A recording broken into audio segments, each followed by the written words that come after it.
vocês devem estar notando que esse Simples Assim tá meio diferente, né? Cenário diferente, nós nem estamos toda produzida também, mas enfim. Estamos em casa, estamos em casa. Estamos em casa. O que acontece, gente? Nós estamos aqui, Isabel e eu, preparando pauta dos próximos programas e tal, debatendo alguns assuntos, e nos deparamos com uma fala do Henrique Vieira.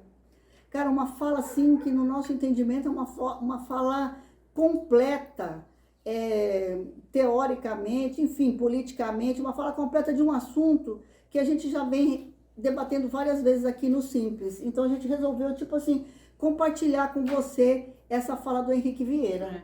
Deixa eu só contextualizar aqui quem é Henrique Vieira, tá, gente? Henrique Vieira é um deputado federal, ele é pastor e é um cara também que luta pelos direitos humanos. Então, a fala dele, né, a gente procurando, né, como Sandra falou, vários conteúdos, a gente acaba encontrando muito conteúdo e a gente se depara com a fala do Henrique Vieira sobre os deputados, um grupo de deputados, eles estão lá votando, né, para acabar com o casamento homoafetivo, que é o casamento entre pessoas do mesmo sexo. Bom, primeiro que é uma fala absurda, né? Acho que pra gente aqui é uma fala absurda, porque é um retrocesso, né? Só queria falar que, enquanto esses deputados estão votando isso, e por que é um retrocesso? Em 2013, o Conselho Nacional de Justiça, ele aprova uma resolução que obriga os cartórios do país inteiro, a realizarem um casamento civil e também a converter aquelas uniões, né, união estável homoafetiva em casamento.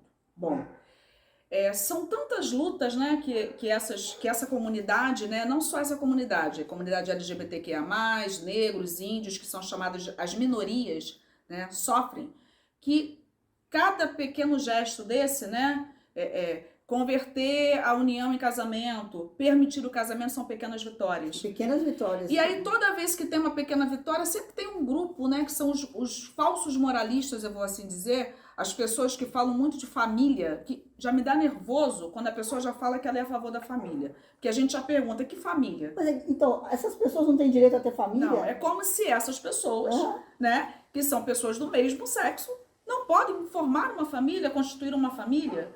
Né? Então, a família, qual é a família? É a família margarina, que é a tradicional, né? Pai, mãe, filhinho. Como se essas pessoas que estão aí, esses outros deputados, representassem isso. Então, o pastor Henrique Vieira vem numa fala assim espetacular, né? E ele contextualiza com a Bíblia, né? E fala que quando você pega um texto e desconstitualiza esse texto, né? Tira ele do contexto, você pode cometer atrocidades. Né? Então, assim, por conta dessas atrocidades, Jesus foi parar na cruz, não é isso? Não é? Né? Hoje todo mundo fala, todo mundo prega Jesus, mas essas mesmas pessoas com esses pensamentos levaram Jesus para a cruz. Né?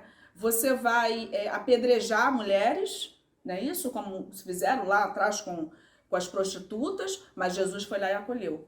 Então, quando você pega um texto, coloca ele fora do seu contexto, você cria atrocidades. Assim os judeus foram exterminados, assim a escravidão foi permitida durante muito tempo. Ainda hoje, você vê que está tão enraizado que hoje ainda se encontra pessoas em situação análoga à escravidão aí trabalhando. Então, assim, gente, eu acho que é uma fala muito importante do Henrique Vieira e que vale a pena a gente escutar com muita atenção. E lutar e não permitir o retrocesso. É isso mesmo. Olha, gente, agora entra aí a fala do Henrique Vieira para vocês ouvirem. E ouçam, por favor, com muita atenção, porque essa fala é maravilhosa. Mas o Estado não pode ser a extensão da igreja. Inclusive, essa é uma reivindicação histórica do protestantismo. O Estado é o Estado, a igreja é a igreja. Não é casamento religioso, é casamento civil. Por que impedir que o outro, diante do Estado, tenha o seu direito reconhecido? Que obsessão é essa? De negar o direito ao outro.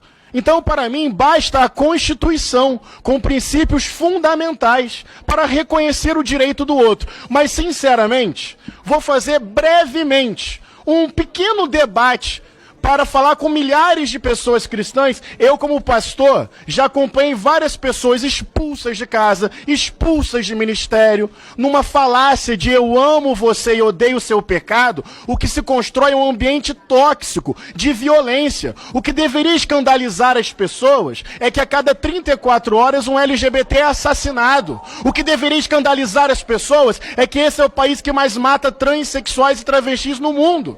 Só que mais importante é o texto isolado do que a dignidade humana. Foi esse tipo de movimento religioso que inclusive matou Jesus.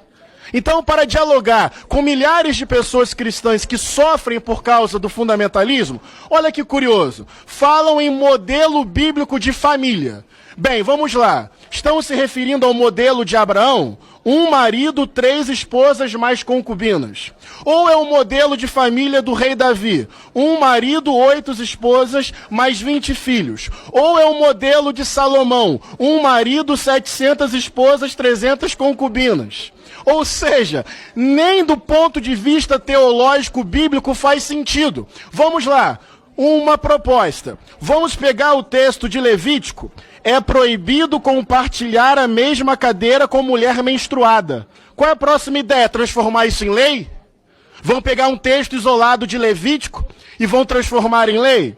Bem, bater no escravo ou deixá-lo morto é proibido. Então tem um texto lá do Êxodo que, em tese, regula sobre a escravidão. Qual é a próxima ideia dos senhores? Pegar um texto bíblico isolado e regular a escravidão no Brasil? Ou então, apedrejar mulheres que não forem virgens no dia do casamento. Está em Deuteronômio. Está escrito. Em nome do está escrito. Pega um texto descontextualizado, usa como pretexto e alimenta o próprio ódio. Eu entendo que a Constituição é suficiente. Não tem que fazer debate bíblico para o conjunto da população, porque tem milhares de pessoas que não creem na Bíblia e não devem ser obrigadas a crer, e devem ser respeitadas, acolhidas e amadas. Mas eu quero dizer que até do ponto de vista bíblico, esse tipo de interpretação é absolutamente equivocada, porque fé que não é filtrada pelo amor, fé que não passa pelo teste do amor, fé que não se submete à capacidade de amar, para mim é em vão.